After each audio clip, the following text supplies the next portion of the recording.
लीजिए सुनिए मुंशी प्रेमचंद के लिखे कथा संग्रह मानसरोवर 8 की कहानी बेटी का धन, मेरी यानी समीर गोस्वामी की आवाज में। बेतवा नदी दो ऊंचे कगारों के बीच इस तरह मुंह छुपाए हुए थी जैसे निर्मल हृदयों में साहस और उत्साह की मध्यम ज्योति छिपी रहती है। इसके एक कगार पर एक छोटा सा गांव बसा है जो अपने भग्न जातीय चिन्हों के लिए बहुत ही प्रसिद्ध है। जातीय गाथाओं और चिन्हों पर मर मिटने वाले लोग इस भग्न स्थान पर बड़े प्रेम और श्रद्धा के साथ आते और गांव का बूढ़ा केवट सुक्खू चौधरी उन्हें उसकी परिक्रमा कराता और रानी के महल, राजा का दरबार और कुंवर के बैठक के मिटे हुए चिन्हों को दिखाता। वो उच्छ्वास लेकर रुंधे हुए गले से कहता, महाशय, एक वो समय था कि केवटों को मछलियों के इनाम में अशर्फियां मिलती थीं। कहार महल में झाड़ू देते हुए अशर्फियां बटोर ले जाते थे। बेतवा नदी रोज चढ़कर महाराज के चरण छूने आती थी। ये प्रताप और ये तेज था, परंतु आज इसकी ये दशा है। इन सुंदर उक्तियों पर किसी का विश्वास जमाना चौधरी के वश की बात न थी, पर सुनने वाले उसकी सहृदयता तथा अनुराग के जरूर कायल हो जाते थे। सुक्खू चौधरी उदार पुरुष थे, परंतु जितना बड़ा मुंह था उतना बड़ा ग्रास न था। 3 लड़के, 3 बहुएं और कई पौत्र पौत्रियां थीं। लड़की केवल एक गंगाजली थी जिसका अभी तक गौना नहीं हुआ था। चौधरी की ये सबसे पिछली संतान थी। स्त्री के मर जाने पर उसने इसको बकरी का दूध पिला पिलाकर पाला था। परिवार में खाने वाले तो इतने थे, पर खेती सिर्फ एक हल की होती थी। ज्यों त्यों कर निर्वाह होता था। परंतु सुक्खू की वृद्धावस्था और पुरातत्व ज्ञान ने उसे गांव में वो मान और प्रतिष्ठा प्रदान कर रखी थी जिसे देखकर झगड़ू साहू भीतर ही भीतर जलते थे। सुक्खू जब गांव वालों के समक्ष हाकिम से हाथ फेंक फेंक कर बातें करने लगता और खंडहरों को घुमा फिरा कर दिखाने लगता था, तो झगड़ू साहू, जो चपरासियों के धक्के खाने के डर से करीब नहीं फटकते थे, तड़प तड़प कर रह जाते थे। अतः वे सदा उस शुभ अवसर की प्रतीक्षा करते रहते थे जब सुक्खू पर अपने धन द्वारा प्रभुत्व जमा सके। इस गांव के जमींदार ठाकुर जीतन सिंह थे, जिनकी बेगार के मारे गांव वालों का नाकौन दम था। उस साल जब जिला मजिस्ट्रेट का दौरा हुआ और वो यहाँ के पुरातन चिन्हों की सैर करने के लिए पधारे, तो सुक्खू चौधरी ने दबी जबान से अपने गांव वालों की दुख कहानी उन्हें सुनाई। हाकिम से वार्तालाप करने में उसे तनिक भी भय न होता था। सुक्खू चौधरी को खूब मालूम था कि जीतन सिंह से रार मचाना सिंह के मुंह में सिर देना है। किंतु जब गांव वाले कहते थे कि चौधरी, तुम्हारी ऐसे ऐसे हाकिमों से मिताई है और हम लोगों को रात दिन रोते कटता है, तो फिर तुम्हारी ये मित्रता किस दिन काम आवेगी। परोपकाराय सताम विभूतयः। तब सुक्खू का मिजाज आसमान पर चढ़ जाता था। घड़ी भर के लिए वो जीतन सिंह को भूल जाता था। मजिस्ट्रेट ने जीतन सिंह से इसका उत्तर मांगा। उधर झगड़ू साहू ने चौधरी के साहसपूर्ण स्वामीद्रोह की रिपोर्ट जीतन सिंह को दी। ठाकुर साहब जलकर आग हो गए। अपने कारिंदे से बकाया लगान की बही मांगी। संयोगवश चौधरी के जिम्मे इस साल का कुछ लगान बाकी था। कुछ तो पैदावार कम हुई, उस पर गंगाजली का ब्याह करना पड़ा। छोटी बहू नथ की रट लगाए हुए थी, नई बनवानी पड़ी। इन सब खर्चों ने हाथ बिल्कुल खाली कर दिया था। लगान के लिए कुछ अधिक चिंता नहीं थी। वो इस अभिमान में भूला हुआ था कि जिस जबान में हाकिमों को प्रसन्न करने की शक्ति है, क्या वो ठाकुर साहब को अपना लक्ष्य न बना सकेगी। बूढ़े चौधरी इधर तो अपने गर्व में निश्चिंत थे और उधर उन पर बकाया लगान की नालिश ठुक गई। सम्मन आ पहुंचा। दूसरे दिन पेशी की तारीख पड़ गई। चौधरी को अपना जादू चलाने का अवसर न मिला। जिन लोगों के बढ़ावे में आकर सुक्खू ने ठाकुर से छेड़छाड़ की थी, उनका दर्शन मिलना दुर्लभ हो गया। ठाकुर साहब के सहने और प्यादे गांव में चील की तरह मंडराने लगे। उनके भय से किसी को चौधरी की परछाई काटने का साहस न होता था। कचहरी यहां से 3 मील पर थी।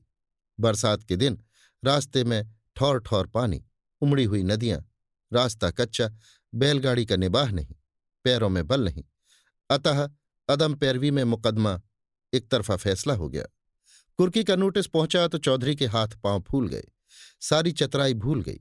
चुपचाप अपनी खाट पर पड़ा पड़ा नदी की ओर ताकता और अपने मन में कहता, क्या मेरे जीते ही जी घर मिट्टी में मिल जाएगा।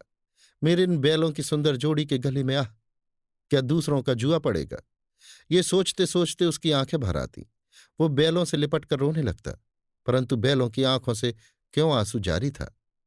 वे नाद में मुंह क्यों नहीं डालते थे? क्या उनके हृदय पर भी अपने स्वामी के दुख की चोट पहुंच रही थी? फिर वो अपने झोपड़े को विकल नयनों से निहार कर देखता और मन में सोचता, क्या हमको इस घर से निकलना पड़ेगा? ये पूर्वजों की निशानी क्या हमारी जीते जी छिन जाएगी?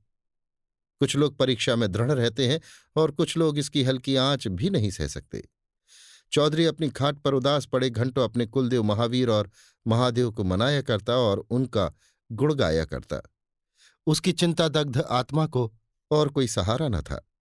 इसमें कोई संदेह न था कि चौधरी की तीनों बहुओं के पास गहने थे, पर स्त्री का गहना ऊख का रस है जो पेरने ही से निकलता है।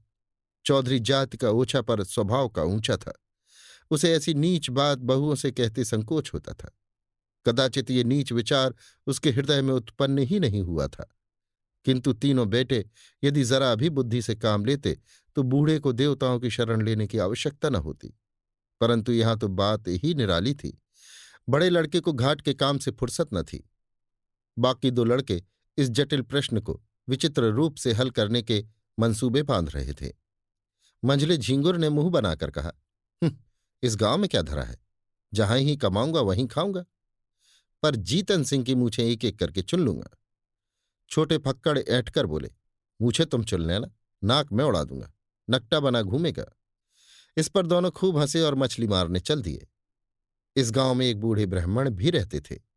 मंदिर में पूजा करते और नित्य अपने यजमानों को दर्शन देने नदी पार जाते, पर खेवे के पैसे न देते।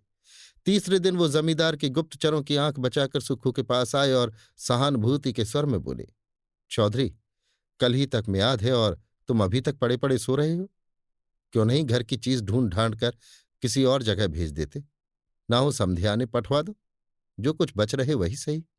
घर की मिट्टी खोदकर थोड़े ही कोई ले जाएगा।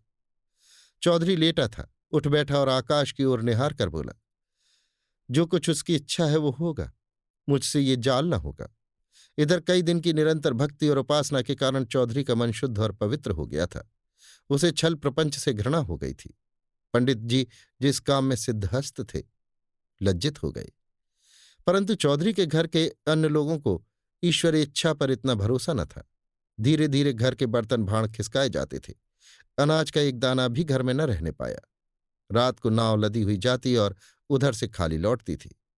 3 दिन तक घर में चूल्हा न जला। बूढ़े चौधरी के मुंह में अन्न की कौन कहे, पानी का एक बूंद भी न पड़ा। स्त्रियां भाड़ से चने भुनाकर चबाती और लड़के मछलियां भून भून कर उड़ाते। परंतु बूढ़े की इस एकादशी में यदि कोई शरीक था तो वो उसकी बेटी गंगाजली थी। ये बेचारी अपने बूढ़े बाप को चारपाई पर निर्जल छटपटाते देख बिलख बिलख कर रोती। लड़कों को अपने माता पिता से वो प्रेम नहीं होता जो लड़कियों को होता है। गंगाजली इस सोच विचार में मग्न रहते ही कि दादा की किस भांति सहायता करूं। यदि हम सब भाई बहन मिलकर जीतन सिंह के पास जाकर दया भिक्षा की प्रार्थना करें तो अवश्य मान जाएंगे, परंतु दादा को कब ये स्वीकार होगा? वो यदि एक दिन बड़े साहब के पास चले जाएं तो सब कुछ बात की बात में बन जाए, किंतु उनकी तो जैसे बुद्धि ही मारी गई है। इसी उधेड़ बुन में उसे एक उपाय सूझ पड़ा। कुमलाया हुआ मुखारविंद खिल उठा। पुजारी जी सुक्खू चौधरी के पास से उठकर चले गए थे और चौधरी उच्च स्वर से अपने सोए हुए देवताओं को पुकार पुकार कर बुला रहे थे। निदान गंगाजली उनके पास जाकर खड़ी हो गई। चौधरी ने उसे देखकर विस्मित स्वर से पूछा, क्यों बेटी, इतनी रात गए क्यों बाहर आई? गंगाजली ने कहा, बाहर रहना तो भाग्य में लिखा है, घर में कैसे रहूं? सुक्खू ने जोर से हाँक लगाई, कहाँ गए तुम कृष्ण मुरारी, मेरे दुख हरो। गंगाजली खड़ी थी, बैठ गई और धीरे से बोली, भजन गाते तो आज 3 दिन हो गए। घर बचाने का भी कुछ उपाय सोचा कि इसे यों ही मिट्टी में मिला दोगे? हम लोगों को क्या पेड़ तले रखोगे? चौधरी ने व्यथित स्वर से कहा, बेटी, मुझे तो कोई उपाय नहीं सूझता। भगवान जो चाहेंगे होगा। वेग चलो गिरधर गोपाल, काहे विलंब करो। गंगाजली ने कहा, मैंने एक उपाय सोचा है, कहो तो कहूं। चौधरी उठकर बैठ गए और पूछा, कौन उपाय है बेटी? गंगाजली ने कहा, मेरे गहने झगड़ू साहू के यहां गिरौं रख दो, मैंने जोड़ लिया है, देने भर के रुपए हो जाएंगे। चौधरी ने ठंडी सांस लेकर कहा, बेटी, तुमको मुझसे ये बात कहते लाज नहीं आती? वेद शास्त्र में मुझे तुम्हारे गांव के कुएं का पानी पीना भी मना है। तुम्हारी ड्योढ़ी में भी पैर रखने का निषेध है।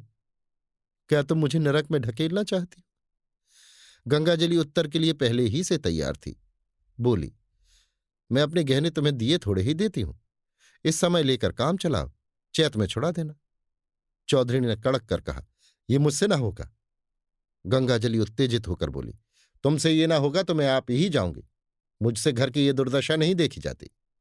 चौधरी ने झुंझलाकर कहा, बिरादरी में कौन मुंह दिखाऊंगा? गंगाजली ने चिढ़कर कहा, बिरादरी में कौन ढिंढोरा पीटने जाता है? चौधरी ने फैसला सुनाया, जगहसाई के लिए मैं अपना धर्म न बिगाड़ूंगा। गंगाजली बिगड़कर बोली, मेरी बात नहीं मानोगे तो तुम्हारे ऊपर मेरी हत्या पड़ेगी। मैं आज ही इस बेतवा नदी में कूद पड़ूंगी। तुमसे चाहे घर में आग लगते देखा जाए, पर मुझसे तो न देखा जाएगा। चौधरी ने ठंडी सांस लेकर कातर स्वर में कहा, बेटी, मेरा धर्म नाश मत करो। यदि ऐसा ही है तो अपनी किसी भावच के गहने मांग कर लाओ। गंगाजली ने गंभीर स्वर में कहा, भावजों से कौन अपना मुंह नचवाने जाएगा? उनको फिक्र होती तो क्या मुंह में दही जमा था? कहती नहीं। चौधरी निरुत्तर हो गए। गंगाजली घर में जाकर गहनों की पिटारी लाई और एक एक करके सब गहने चौधरी के अंगूछे में बांध दिए। चौधरी ने आंखों में आंसू भरकर कहा, हाय राम, इस शरीर की क्या गति लिखी है। ये कहकर उठे। बहुत संभालने पर भी आंखों में आंसू न छिपे। रात का समय था। बेतवा नदी के किनारे किनारे मार्ग को छोड़कर सुक्खू चौधरी गहनों की गठरी कांख में दबाए इस तरह चुपके चुपके चल रहे थे मानो पाप की गठरी लिए जाते हैं। जब वो झगड़ू साहू के मकान के पास पहुंचे तो ठहर गए। आंखें खूब साफ की, जिससे किसी को ये ना बोध हो कि चौधरी रोता था। झगड़ू साहू धागे की कमानी की एक मोटी ऐनक लगाए बही खाता फैलाए हुक्का पी रहे थे और दीपक के धुंधले प्रकाश में उन अक्षरों को पढ़ने की व्यर्थ चेष्टा में लगे थे जिनमें स्याही की किफायत की गई थी। बार बार ऐनक को साफ करते और आंख मलते, पर चिराग की बत्ती उकसाना या दोहरी बत्ती लगाना शायद इसलिए उचित नहीं समझते थे कि तेल का अपव्यय होगा। इसी समय सुक्खू चौधरी ने आकर कहा, जयराम जी। झगड़ू साहू ने देखा, पहचान कर बोले, जयराम चौधरी, कहो मुकदमे में क्या हुआ? ये लेन देन बड़े झंझट का काम है। दिन भर सिर उठाने की छुट्टी नहीं मिलती। चौधरी ने पोटली को खूब सावधानी से छिपाकर लापरवाही के साथ कहा, अभी तक तो कुछ नहीं हुआ। कल इजराय डिग्री होने वाली है। ठाकुर साहब ने न जाने कब का बैर निकाला है। हमको 2-3 दिन की भी मोहलत होती तो डिग्री न जारी होने पाती। छोटे साहब और बड़े साहब दोनों हमको अच्छी तरह जानते हैं। अभी इसी साल मैंने उनसे नदी किनारे घंटों बातें की, किंतु एक तो बरसात के दिन, दूसरे एक दिन की भी मोहलत नहीं।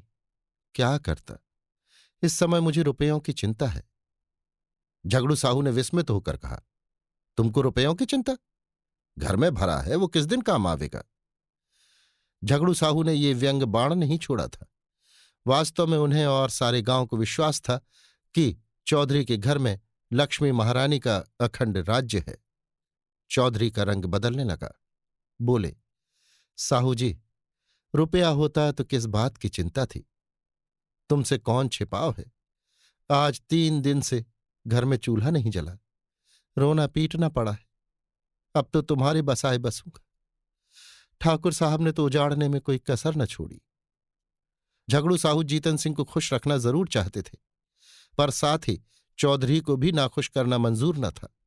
यदि सूद दर सूद छोड़कर मूल तथा ब्याज सहज वसूल हो जाए तो उन्हें चौधरी पर मुफ्त का एहसान लादने में कोई आपत्ति न थी। यदि चौधरी के अफसरों की जान पहचान के कारण साहू जी का टैक्स से गला छूट जाए, जो उनके अनेक उपाय करने, अहलकारों की मुट्ठी गर्म करने पर भी नित्य प्रति उनकी तौंद की तरह बढ़ता ही जा रहा था, तो क्या पूछना। बोले, क्या कहें चौधरी जी, खर्च के मारे आजकल हम भी तबाह हैं। लहने वसूल नहीं होते, टैक्स का रुपया देना पड़ता है। हाथ बिल्कुल खाली हो गया। तुम्हें कितना रुपया चाहिए? चौधरी ने कहा, 100 रुपए की डिग्री है, खर्च बर्च मिलाकर 200 के लगभग समझो। झगड़ू अब अपने दांव खेलने लगे। पूछा, तुम्हारे लड़कों ने तुम्हारी कुछ भी मदद न की? वो सब भी तो कुछ न कुछ कमाते ही हैं। साहू जी का ये निशाना ठीक पड़ा। लड़कों की लापरवाही से चौधरी के मन में जो कुत्सित भाव भरे थे वो सजीव हो गए। बोले, भाई लड़के किसी काम के होते तो ये दिन क्यों देखना पड़ता? उन्हें तो अपने भोग विलास से मतलब।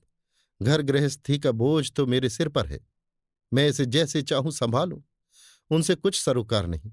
मरते दम भी गला नहीं छूटता। मरूंगा तो सब खाल में भूसा भरा कर रख छोड़ेंगे। गृह कारज नाना जंजाला। झगड़ू ने तीसरा तीर मारा। क्यों, बहुओं से भी कुछ न बन पड़ा? चौधरी ने उत्तर दिया, बहू बेटे सब अपनी अपनी मौज में मस्त हैं। मैं 3 दिन तक द्वार पर बिना अन्न जल के पड़ा था।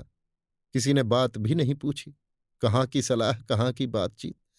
बहुओं के पास रुपए ना हो पर गहने तो हैं, और वे भी मेरे बनाए हुए। इस दुर्दिन के समय यदि 2-2 थान उतार देती तो क्या मैं छुड़ा न देता? सदा यही दिन थोड़े ही रहेंगे। झगड़ू समझ गए कि ये महज जबान का सौदा है, और वो जबान का सौदा भूल कर भी न करते थे। बोले, तुम्हारे घर के लोग भी अनूठे? क्या इतना भी नहीं जानते कि बूढ़ा रुपए कहाँ से लावेगा? अब समय बदल गया। या तो कुछ जायदाद लिखो या गहने गिरव रखो, तब जाकर रुपया मिले।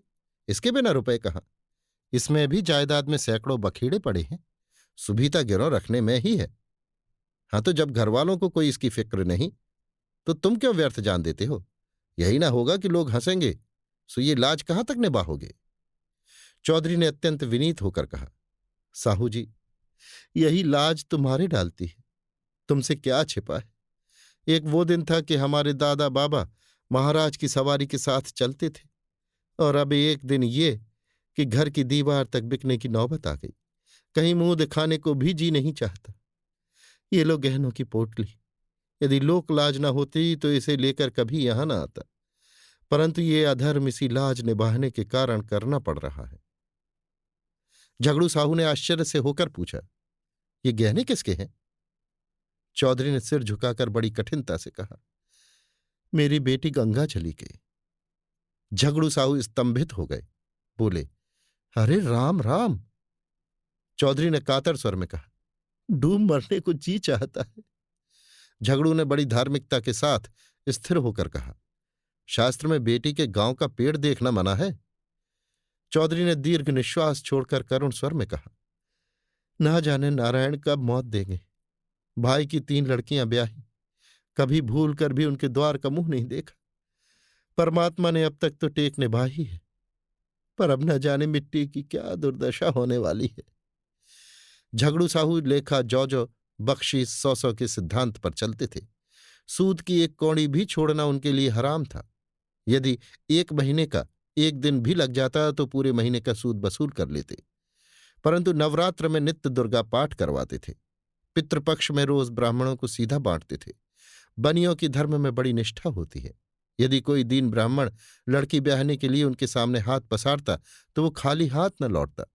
भीख मांगने वाले ब्राह्मणों को चाहे वो कितने ही संडे मुसंडे हों, उनके दरवाजे पर फटकार नहीं सुननी पड़ती थी।